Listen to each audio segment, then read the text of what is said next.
Hello friends, welcome you all on my YouTube channel.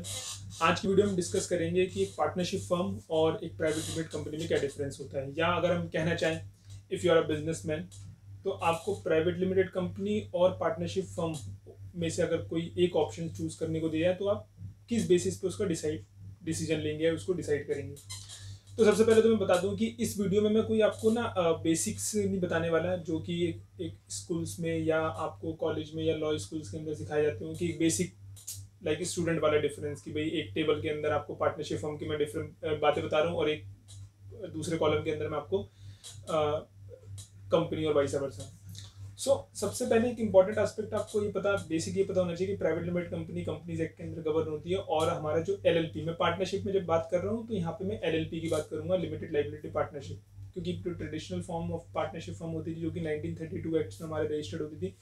वो बहुत पुराना कंसेप्ट हो चुका है, लोग उसको ऑप्ट नहीं करते। नॉर्मली लोग अगर आप पार्टनरशिप फर्म की तरफ देखेंगे तो एलएलपी यानी कि लिमिटेड लाइबिलिटी पार्टनरशिप फर्म को ही ऑप्ट करना चाहते हैं। तो जब हम डिफरेंस की बात करते हैं तो एक बेसिक जो छोटे व्यापारी होते हैं उनके लिए डिस्कशंस का पॉइंट तो ये होता है कि खर्चा। बेसिकली वो ये कहते हैं कि यार अगर आपको कंपनी इनकॉर्पोरेट करनी है तो बेसिक फंडामेंटल या बेसिक खर्चे क्या होंगे। तो एक मेजरली बता दूं, इनकॉर्पोरेशन कॉस्ट में कोई ज़्यादा डिफरेंस नहीं है, बट हाँ कंपनी के अंदर ज़्यादा लगती है, बट पार्टनरशिप फर्म में आपकी कम कॉस्ट आती है। सेकेंड कंसिडरेशन होती है if your business is not able to scale up और आपका बड़ा नहीं हो पाता है तो देन एक ऑडिट की रिक्वायरमेंट जो कि आप सबको पता होगा, बट यहाँ पे मैं टैक्स ऑडिट की बात नहीं कर रहा हूँ, यहाँ पे स्टैट्यूटरी ऑडिट है, यानी कि जो इनके रेलिवेंट एक्ट है। अगर मैं कंपनी एक्ट की बात करूँ तो कंपनी अगर आपने ओपन करी है या इनकॉर्पोरेट करी है, रजिस्ट्रेशन करा है, तो डे वन से उस पर ऑडिट की रिक्वायरमेंट आ जाती है, irrespective of your turnover, capital, कुछ भी हो। लेकिन ऐसा लिमिटेड लाइबिलिटी पार्टनरशिप फर्म में नहीं है। अगर आप लिमिटेड लाइबिलिटी पार्टनरशिप फर्म को ऑप्ट करते हैं अपना बिजनेस फॉर्म की तरह, तो उसमें आपका जो टर्नओवर है वहाँ पे 40 करोड़ की लिमिट है, यानी कि अगर आपका 40 करोड़ से ऊपर टर्नओवर नहीं जाता है या आपका जो कंट्रीब्यूशन है कैपिटल का 25 लाख से ऊपर नहीं है तो आपको ऑडिट कराने की आवश्यकता नहीं है। अब ऑडिट कराना या ना कराना मैं इसलिए बोल रहा हूँ ये पॉइंट, क्योंकि भाई आपको चार्टर्ड अकाउंटेंट को फीस भी देनी पड़ेगी ऑडिट कराने के लिए। तो ये एक बेसिक डिफरेंस रहता है कि जब हम बहुत बेसिक लेवल पे जो छोटे व्यापारी होते हैं जब इस तरह के डिसीजन लेते हैं तो उनके लिए 20-25 हज़ार 10 हज़ार रुपये की कॉस्ट भी मायने रखती है। लेकिन अब मैं जो एक्चुअल में जो हमारा कंट्री में जो स्टार्टअप कल्चर है जहाँ पे फंडिंग्स का हम देखते हैं, अगर मैं उस पॉइंट से बात करूँ तो आपको ये दो चीज़ें समझनी बहुत ज़रूरी है कि लोग क्यों पार्टनरशिप फर्म और प्राइवेट लिमिटेड कंपनी की तरफ जाते हैं। नॉर्मली बताता हूँ, अगर आप एक कमर्शियली प्रैक्टिस देखें या आप प्रैक्टिकल एस्पेक्ट में इसको समझें कि जो लोग नॉर्मली प्रोफेशनल्स टाइप के होते हैं, जहाँ जो कैपिटल इंटेंसिव नहीं होते हैं, जहाँ पे काफ़ी ज़्यादा पैसों की जरूरत नहीं होती, वो लोग पार्टनरशिप फर्म यानी कि लिमिटेड लाइबिलिटी पार्टनरशिप फर्म को ऑप्ट करते हैं। और जहाँ पे आपको फंडिंग, स्पेशली आज की अगर स्टार्टअप कल्चर की मैं बात करूँ तो अगर आपको लगता है कि मेरा बिजनेस मुझे स्केल अप करने के लिए मुझे फंड्स की रिक्वायरमेंट होगी और I don't have enough funds और मुझे बैंक लोन भी नहीं मिलने वाला, या बैंक लोन मिल भी जाए but I need to need to have more investors, उस केस में आपको पार्टनरशिप फर्म का जो मॉडल है आप वो ऑप्ट नहीं कर सकते, वो सुटेबल भी नहीं होगा। क्योंकि जब हम फंडिंग की बात करते हैं तो पार्टनरशिप फर्म में पार्टनर्स कैपिटल ला सकते हैं बस। पार्टनर्स मीन्स आपको मतलब you have to become a partner in a firm, तो आप उसके कैपिटल कंट्रीब्यूशन दोगे या जो भी लोन की तरह दोगे। तो वहाँ पे आप ये देखिए, एक पर्सन जब इन्वेस्ट करता है तो उसका बेसिक पर्पस होता है उसको यार रिटर्न मिल जाए। उसने जितना पैसा लगाया उस पर एक जो भी उसकी एक्सपेक्टेशंस होती है 10%, 12%, 20%, उसको रिटर्न मिले, दैट्स इट, पिक्चर खत्म है ना। हम कभी भी इन्वेस्टमेंट करते हैं, लेकिन if you become a partner in a partnership firm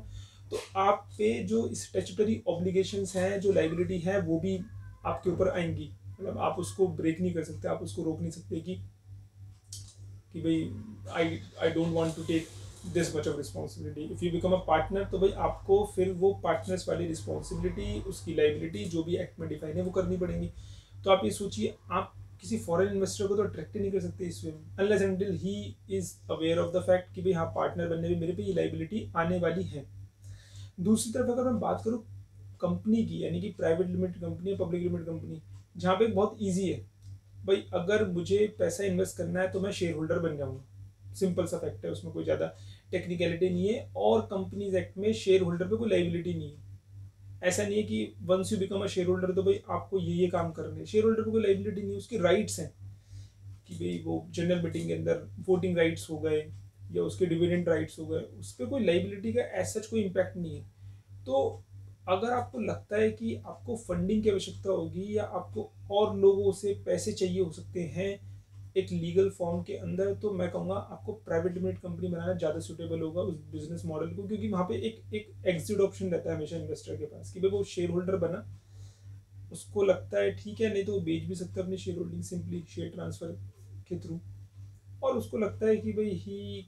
want to invest more तो वो और फंडिंग कर सकता है। सिंपल सा एक शेयर इशू का प्रोसेस उनको करना पड़ेगा कंपनी वालों को, और वो और शेयर्स एग्जिस्टिंग पर्सन को भी दे सकते हैं, किसी आउटसाइडर को भी दे सकते हैं। बट प्राइवेट लिमिटेड कंपनी और जब आप पब्लिक लिमिटेड, तो वहाँ पे आपको लिमिट का ध्यान रखना पड़ेगा कि आपकी एक सर्टेन लिमिट से इंक्रीज ना कर जाए नंबर, उसके आपकी वो डिफरेंट लाइबिलिटी है। बट अगर मैं इस पॉइंट से बात करूँ इन्वेस्टिंग या इन्वेस्टर्स को फाइंड आउट करने के पॉइंट से,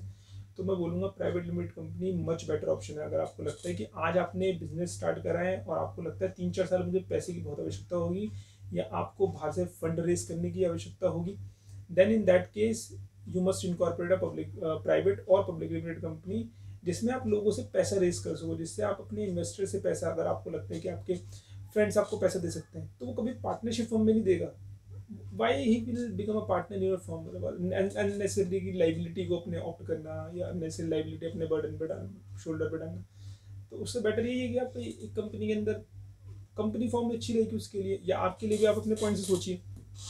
कि अगर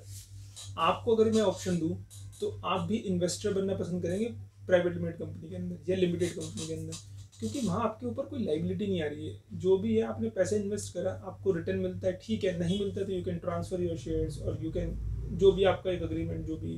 फाउंडर्स या एग्जिस्टिंग शेयर होल्डर के बीच में अग्रीमेंट डिसाइड हो, आप उसके अकॉर्डिंगली अपना एग्जिट ऑप्शन या if you want to remain in the company और जो भी डिसीजन आप लेना चाहते हो ले सकते हो, बट आपको कोई परमानेंट लाइबिलिटी नहीं है। तो इस पॉइंट के बेसिस पे देखेंगे तो बहुत मेजर डिफरेंस है। फॉरेन फंडिंग बहुत बड़ा इंपॉर्टेंट रोल प्ले करती है। कोई भी पार्टनरशिप फर्म के अंदर फंडिंग नहीं करेगा कोई भी एक फॉरेनर जिसको इंडिया के लॉ से पता ही नहीं हो, इतना डर लगता है, वो क्यों अपने आप को गवर्न करेगा कि भाई मैं तो इंडियन लॉ के हिसाब से चलूँ, उस पर ड्यूटी है, लाइबिलिटी है। सिंपली वो एक प्राइवेट कंपनी में इन्वेस्ट करना पसंद करेगा as compare to partnership firm. So ये एक बहुत